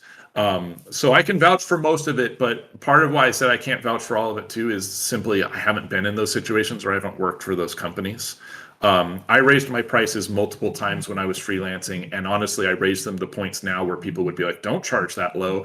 But that's because the social climate and the freelance climate at that time didn't break through to where it is now. We didn't have the same opportunities, and people wouldn't pay that kind of money now. Like if somebody does a big illustration of like, wow, this really well painted character with this mountainous background and all this stuff, somebody can go, $900 or $1,200, and somebody will go, sold. Whereas back then, people would have been like, ha ha ha, ban this person from the internet, and they wouldn't give you any work. I got underpaid almost my entire freelance career. It made me a unhappy and bitter person for a long time. But seeing that doesn't happen so often now makes me very happy to be part of that conversation of keeping it to where people can get paid more of what they're worth. The most difficult conversation is when you're talking directly with someone and they're like, well, what am I worth? And then you have to kind of go, well, that varies depending on who your customer is. Because if someone isn't good enough and they're told they're not good enough, but then they have somebody over here saying, I will pay you $500 for thing, then guess what? They're good enough. So, it's far more of a subjective conversation than I could do on Twitter. That's why, like I said, I admire your ability to just go, you know what? I'm going to post this information because it's needed, and deal with the people who are going to be like, actually, and you're like, yeah, but the information's there and it helps the conversation. So, well, luckily, most of the people that replied were positive. There was a few people that were negative, and I just figured if I don't talk to them, then they'll go away, and that happened universally. So I just stuck with that. But I think that the issue is with prices that it's a two-dimensional plot, not a linear scale of how good you are. Because you're not just have to be good at this art skill. You have to be good at marketing it. You have to find the audience. You have to find out what they're willing to pay and find if that's viable or not. Because if you want to draw, Steven Universe characters, maybe that market isn't willing to pay $500 for an illustration, but the D&D community is. Are you someone who's happy living in the D&D universe? If not, then you have to find somewhere else. And there are some artists out there who were focusing exclusively on their technical art skill, and they were doing like amazing work, but they were doing it for terrible pay. And they were like, well, this is how much I got paid, so this is how much you should expect to be paid too. It was like $25 for 10 hours of work. I don't think so. You were doing work that I could find you an audience for to spend at least $30 an hour for, if not more. And I know that because there's people that are doing work of that quality for that amount of money.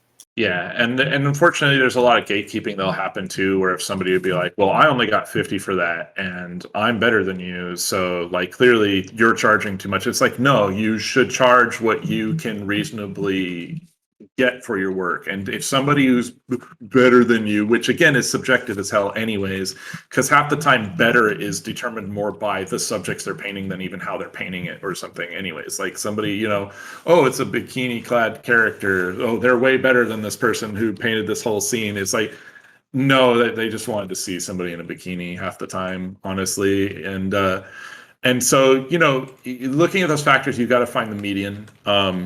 The more people you talk to, the more people you come across and see what their rates are is very good. You do have to do the work, like you said, marketing and collecting information to affect your marketing is a skill, just like, working with a team or anything else.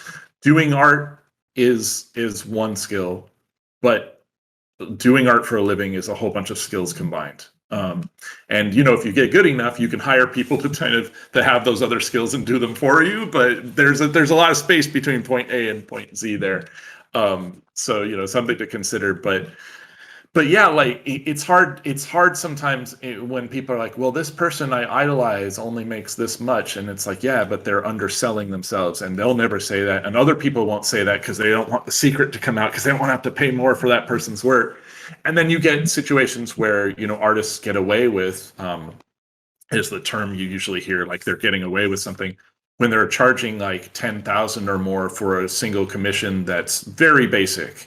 And then people are mad and they're like, how dare they? And it's like, reasonably, yeah, that's probably a high rate for the work they're turning out. But somebody's paying for it. And if you could do it, you'd probably get that payment too and not say no. You'd be, oh, I'll give you $10,000 for a day's of work, 1 day of work. And you'd go like, oh, no, please. No. Only pay me $300, not 10,000. Oh, please. There's people who might do that. I've done that not for 10 grand, but I've lowered a price before just because of a different circumstance. But overall, if you're looking to get paid and you're looking to set what your pay rates are, you want to push that towards the ceiling and not towards the floor.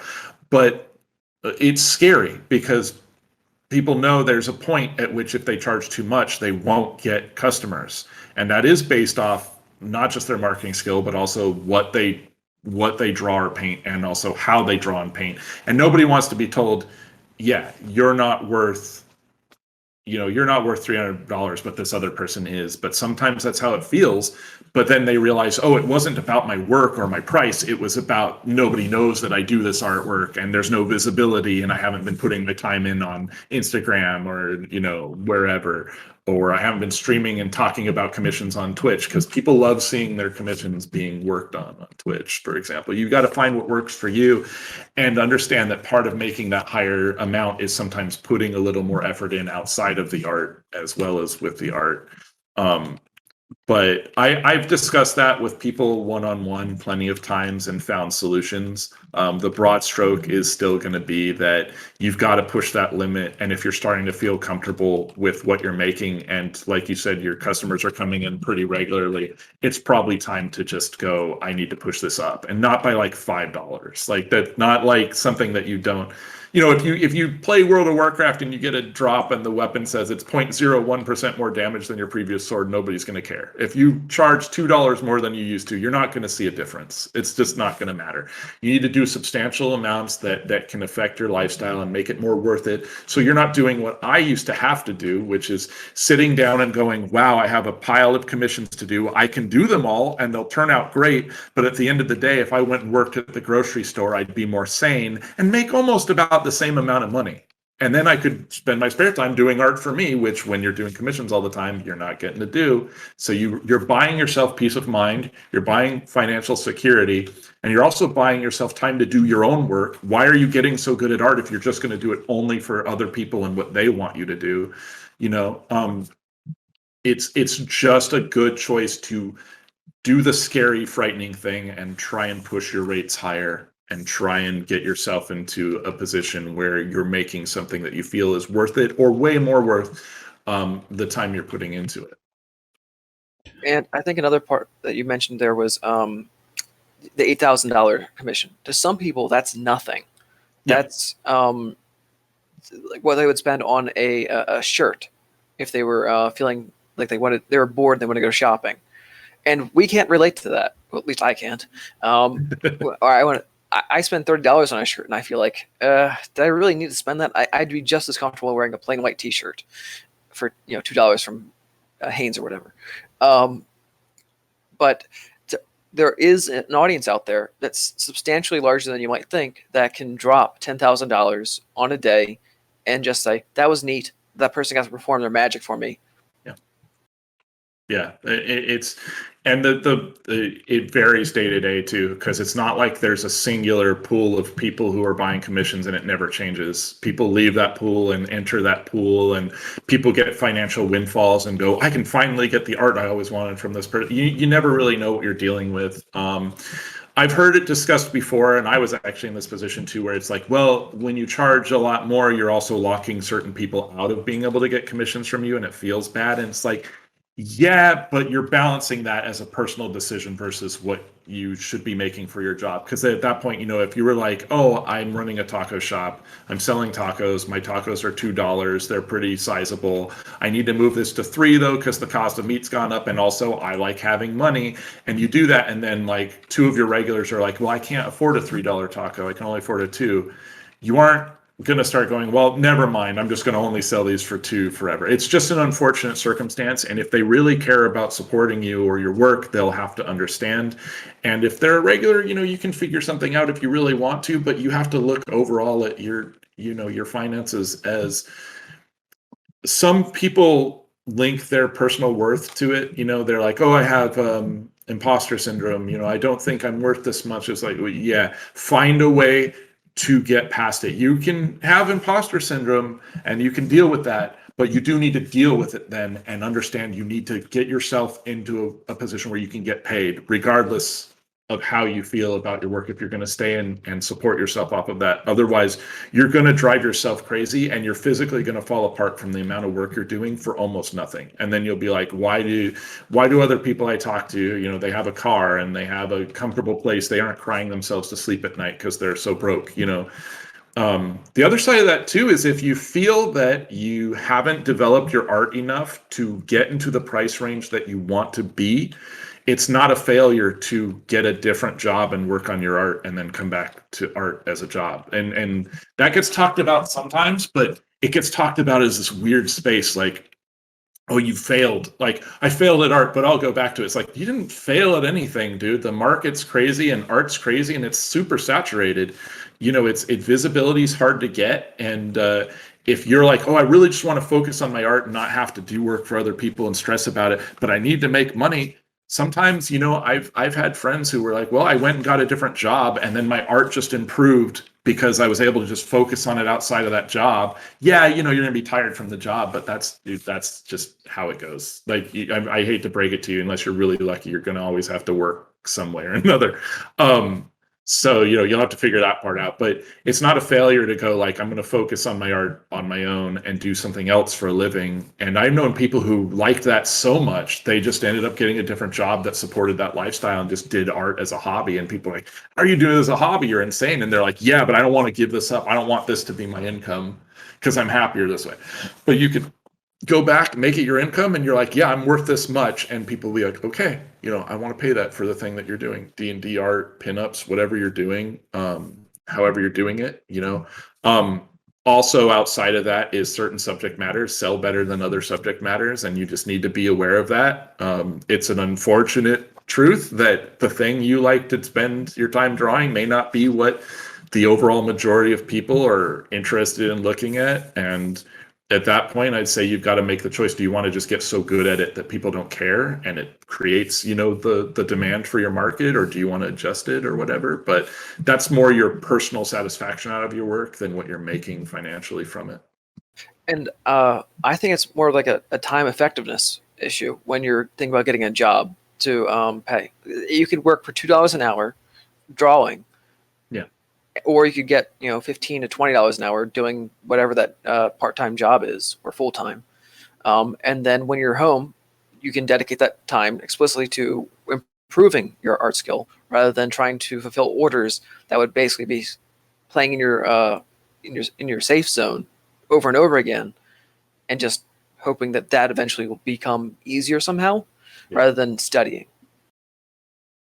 It's I had one friend in specific who actually was just like, yeah, I'm working morning to night. I'm just to pay the bills or whatever, and this isn't working out. And they did that. They were like, what's my hourly rate? Because they didn't charge hourly, they charged per thing that they worked on. Which is honestly how I worked too. I actually never charged hourly because I understood what that translated to, and I was just like, I'm just going to go with block amounts. Also, I just happened to be really fast at what I did, so that helped. But so hourly would have hurt me, is what I'm saying. They went and just shifted to a job that paid better, and were like, this is great, because their complaint initially was, I'm doing the art and I'm working so hard, but I can't, support myself, and my bills are going late and stuff. And I'm like, dude, if your bills are going late and you have the option of getting a different job, you shouldn't have gotten to this point. You should have either found a way to raise your prices and make it work. And if you couldn't, which they couldn't at that time, shift into a job that supports you, because it's not worth it in the long run to wreck your credit, wreck your finances, go into debt just to be able to say, I'm an artist for a living. Like, dude, you can be an artist not for a living, and no one's going to go, oh, you're not an artist now. It's like, that's ridiculous. People can see you're doing art. It's fine. You're an artist. You're whatever you want to be at that point. But seeing somebody almost destroy their life long term because they wanted to be called a professional artist was scary. And all that pressure went away. They got a part-time, which became a full-time job because they were comfortable doing it, and just worked on art for fun, fell back in love with art, which is something I did with my art that I talk about all the time. And then when they actually did transition back to doing art for a living, they were paid better. They felt more confident in it. They had that passion for it again and had redefined what they wanted to work on. So they actually shifted subjects into something that they liked more and were able to find that market. And they weren't in debt anymore. So, they were able to eat and not go, am I going to have to live out of my car next month? That kind of thing. I'm sorry, I have to address an objection that I know is being raised at this point. Is that we're 3 male white Westerners talking about minimum wage, $15 an hour. And in lots of places in the world, that's potentially quite luxurious and like lavish. And the objection that that I've seen raised on Twitter is that we've raised a dozen times in this podcast and addressed. Are you saying that I shouldn't? I mean, we can just gloss over it really quick because it's repeating yourselves ad nauseum at this point. I'm not going to spend a lot of time on it, but it comes up, and it comes up because people often act like they haven't heard this conversation before, and certainly the objection has been raised more times than we've had this conversation, as many times as we've had it. The thing that I'm getting at is that if you're raising that objection, my gentle suggestion is don't, because let's not give the developing world another reason to undersell themselves to the West. Let's encourage people to raise their prices everywhere so that regardless of where you're living, your standard of living increases. That's all that I wanted to say. I will say that right now, I've got a buddy who lives over in Brazil, where the expectation of what a salary would be is much lower than right here in Southern California. But since work from home is a much greater option and contract work is a much greater option than it used to be, they're making Southern California rates while living in Brazil, which makes them quite rich over there right now. And the question came up at one point of like, do we give a different rate over there? And the answer was no, demand the same rate for the same work from the same company, regardless of where you are in the world, because the company's not going to go instinctively like, oh, you're over there, well then we'll give you that rate. You need to go, like, it doesn't matter where I am. If you're hiring for this job, we need to get paid for this job and what I would be if I were local, if I weren't. It's different if you're going in office, because then there's an expectation if you're actually physically going in office, you might be paid more because that's something you're doing on top of that. But if I were working from home here for company A, and you're working from home for company A from somewhere where the pay rate is way, way lower, we should be making the same money for if we're doing the same work for the same position. And I really don't like that it even comes up in the conversation that people should be paid less because they live over there or as opposed to over this other place. Like, that's ridiculous and gross, and also really funny, because then in that same conversation, someone else will always pop up and go like, oh yeah, I moved over here because cost of living was so less and now I make even more. But then in the same breath be like, oh, you live over there, you shouldn't be making that much. You're like insanely rich. It's like, why not? Like, so you're going to devalue someone because of where they were on the risk board? You know what I mean? Like, that's ridiculous. And there's that Nomad List website. I linked it that was in the thread as well. And I had some people saying, well, now we're going to have a bunch of white people moving in to Thailand and making it so that people there can't live there anymore. I don't think we're going to see it at scale. I think we'll see individuals move over. I don't think it's going to be entire cities from Los Angeles moving to Thailand, and then suddenly that city in Thailand is now just Los Angeles too. I think there's too many people who want to live in Los Angeles, honestly. It's what it comes down to. There's like people who might be like, I'm right by Hollywood, or like, like we talk about the cost of living in San Fran, like where it's like, oh, well, $1 million, homes and whatnot. But yet, with as much people are leaving San Fran, people are moving to San Fran because there's now a weird prestige attached to it too, as well as the people who actually just wanted to live in that area. And I did see, by the way, that it was being discussed that like some companies will lower their pay rates depending on where somebody lives for the same job, and that is a thing that happens, and I freaking hate that. And I think that you need to consider when you work for a company, and if you know that they're doing that to you, consider if that's the kind of company you want to work with. This Twitter thread that Moose did, one of the interesting things about it is that it got so little hate. Like when he sent, he passed it around to some people to sort of like preview, and I didn't say this at the time, but I was just like, oh my God, this is going to get flamed so hard. And I got that warning from other people, don't worry. And it went fucking gangbangers viral. And the whole time I'm just like, any minute now, Moose is going to get canceled. He's going to get doxxed, death threats. And it never happened. Like the overwhelming response was positive, which is fucking awesome. I was a little bit surprised, not disappointed, just surprised. Because I've seen so much hate and vitriol thrown at, artists. Well, never mind that. Yeah, at artists for discussing their prices and trying to make the case for, a certain, level of pricing. But this only happens in the freelance world. If we're talking about industries where artists work that have standards of pay, well, no one's arguing. Well, maybe some people are, but you're not going to hear people going like, oh, well, you shouldn't pay them that much, or this is how much the industry should actually be standardizing the pay at. And that's because there's an industry for there to even be a standard within, and freelancing doesn't have that. And it's I don't know. It's weird to me when like the conversation wants to get squashed, because it's like, well, of course you should be having that discussion. Like, why wouldn't you?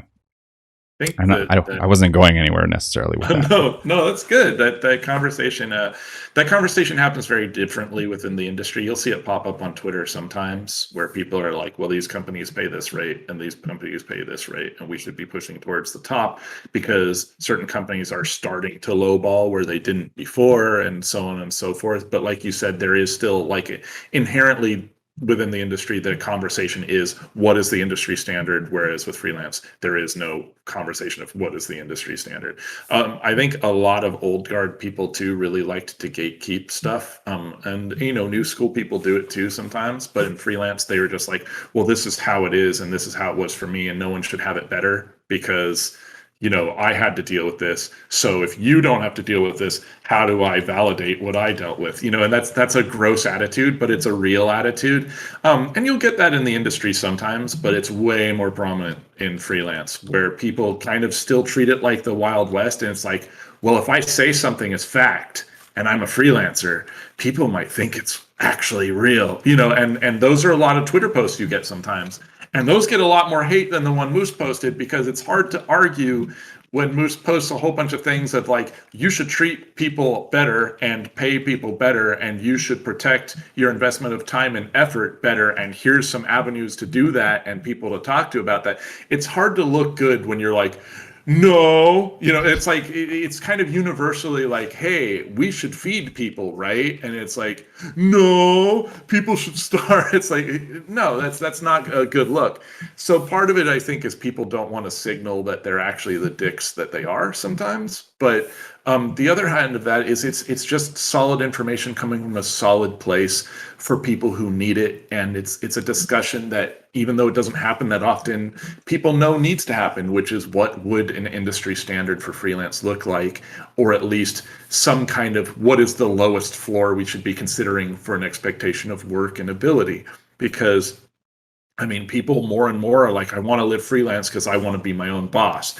That's a different discussion, because most people I know who live freelance aren't really their own bosses. Their bosses just change day to day.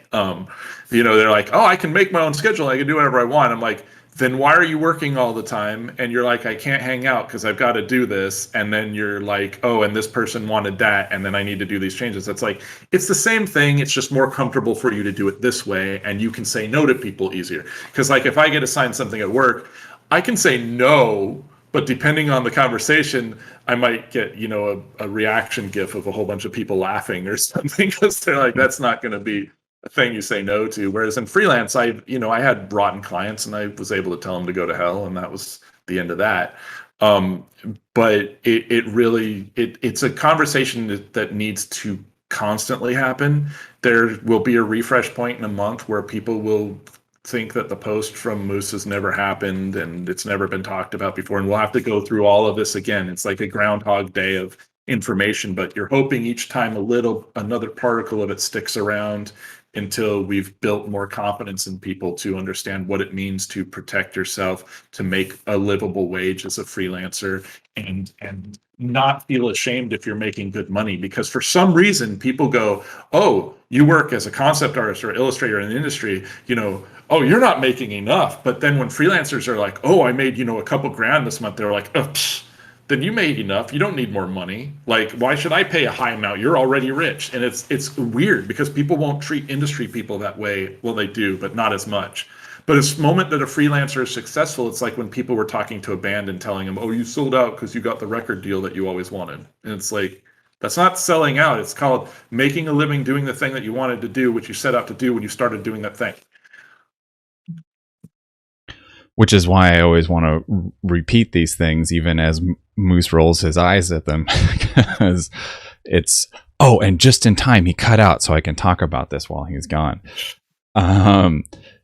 Yeah, anytime the conversation comes up, there are the detractors, there are the people that bring objections, and and it's not for me to say that like the objections shouldn't be raised and God, will you just shut up with it already? It's like, no, please, raise the objection. Let's talk about it, because that should be part of the conversation as well. I mean, what good is an echo chamber, as we all know? So, by all means, let's, have all vantage points brought in, but then let's also, have those, replies ready. And since there's a lot of people that we're not having this conversation with, as we have it amongst the three of us, we have to sort of take that into account.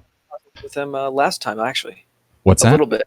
I think we had the problem, the talk about prices with Jay a little bit last time, actually. And he's nodding. Yeah, it was a little bit. It was there. But a little bit. Okay. Yeah, I mean, again, it's gonna. Like, you have to refresh it. You have to talk about it again. You have to get it in people's minds because they'll forget about it. You know what I mean? And the funny thing was, even though that thread did go viral, and that was fun, obviously it didn't help me in any way because it's not my career. But I think it was like currently about 2 million people have seen the thread, but only about 30,000 have read the entire thing. So for most of those people, they didn't get very much out of it. So this is something that it's there. If you want to, if these people want to reread it later, they can if they can find it again on Twitter. Good luck. But it's like Jay said, this stuff it's going to have to come back around. Whether it's small pieces of it individually into smaller threads so they can absorb it more readily, or all at once again by somebody else. Good luck to that person. Hopefully they're not someone like Carla Ortiz who gets flack for whatever she says on Twitter. I think that's probably why I didn't get any flack, because I'm a nobody. Like they say this little moose icon. They're like, I'm not going to argue with a moose. And then so that's that. Well, I mean, nobody is subjective when, I mean, if you have a post that goes viral on Twitter, you're not nobody anymore.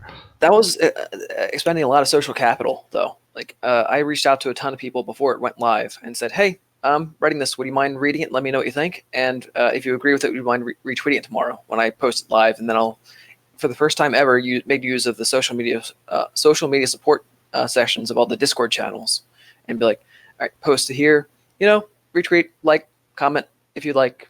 I would appreciate it. It's not my career, so I never actually have to do that again, hopefully. Well, we'll talk about it later. But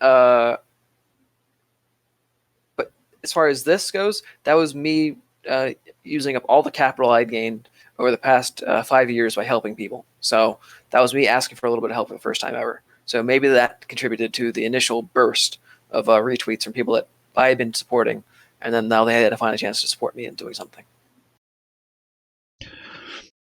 Well, you just mentioned something that we might talk about later, but I think we're at later. Like, we're coming into the 2-hour mark right now, and there is, I'm looking at some questions that we had slated that we didn't get to. I'm tempted to put a pin in it here and plan on Jay being back for a third round. How do you guys feel? I mean, yeah. I mean, I'll come back anytime you want. It's always a pleasure talking with both of you. So, I mean, and it's good conversation. And like I said, I like doing podcasts because it gives a lot more context for everything. So I'm always up for whatever. I'll promise not to bring up pricing again. I was going to say, actually, I don't want to have Jay back on the podcast because he hasn't had me on his podcast, and I feel slighted. No, I'm kidding. What am I going to do? Draw boxes while he's drawing? I'm going to do a draw box challenge while he's doing some awesome illustration. I'm actually going to have some non-artists on the podcast. So I mean, if you want to be on, it's art and art adjacent, and art adjacent careers, as well as just art adjacent conversation. So I mean, if you're actually interested, that's a totally doable thing. I'm actually going to have a close buddy of mine, who definitely won't be doing art on stream, but is kind of buried in, the art arena constantly. And it's supposed to be interesting and good conversation about art or relatable things. So it's totally doable. Well, I didn't mean to invite myself on, so now I feel bad. It only feel bad if you don't want to be on. Then you should feel bad. We'll have both of us on at the same time and call it art condition, and call it conditional art. Oh, even better. Why didn't I think of that? No, that's okay. I don't want to be around Joby anymore either. I don't want to be around myself. I wish that I could get away from me too. The band is breaking up. It's the Beatles all over again. I'm Paul, you're Ringo. Ringo? Who's Ringo? Oh, Get man. It? Absolutely. Get it? Yeah, I mean, I want to talk to you more about the game. There's more questions I had about the game you're making, more freelance stuff, portfolios, how to make a good portfolio, how to get hired. We're just not going to get to it all today. So yeah, I do want to throw in some thoughts on game development. So people that want more resources on that and they didn't watch the episode with Forrest Immel, you can go ahead and watch that one because we talked about that a little bit at the end of that episode. You can watch Game Maker's Toolkit on YouTube. It's some really cool videos. Even if you're not interested in making games, it's a lot of useful information that's fun to watch. Similarly, on Extra Credits, they got rid of some troublesome people on that, so it's good to watch again. But it's also turned into more of a history channel now, which is kind of neat. So Shane might enjoy that. But the older content is almost exclusively the fundamentals of game design. So there's some useful information to learn from there as well. And all of those links will be in the show notes too. So definitely check that out. Jay, I'm sorry to just like cut it off, but this seemed like a good point to do that. But where would you like people to find you? As we wrap it up, where would you like people to find you and more information? Generally, my Twitter is honestly the place to go right now, which is just twitter.com/jayaxer, JAYAXER. It's all one word name. And that kind of portals to anything else I'm doing. I post when I'm streaming on there. I am on Twitch under the same handle. This is just JAYAXER. And any work in progress stuff I'm working on, streams I'm going to be doing, sometimes informational, sometimes just hanging out and talking about art stuff. I also do my own kind of art cast where I draw with people unless they don't draw, like I said, and talk about careers and art on Twitch as well. All of that gets linked back to the Twitter. So that's the number one place to find what I'm doing, my work, stuff like that. And if I ever post anything that has to do with my official job, which is over on Hearthstone, I post that stuff on Twitter as well. And our famously infamous last question. What's one thing in the world, Jay, that you're excited about right now? Just one thing is always difficult. I'm excited about people hopefully pushing back on the social restrictions that people have been putting on what a person can be and how they are allowed to treat each other. I think there's been a lot of abuse and anger and whatnot because of political reasons, and it's nice to see that it hasn't just been stamped out and people can still try to stand strong. And I'm hoping that as we move forward, that voice will remain and not just kind of wane again. That's something I'm excited about. Amen. I appreciate that, man. And thank you. The download of information is always so impressive, Jay. Thank you very much for your time. Really appreciate it, man. Thank you. I appreciate you having me. All right. I will wave goodbye here as I end.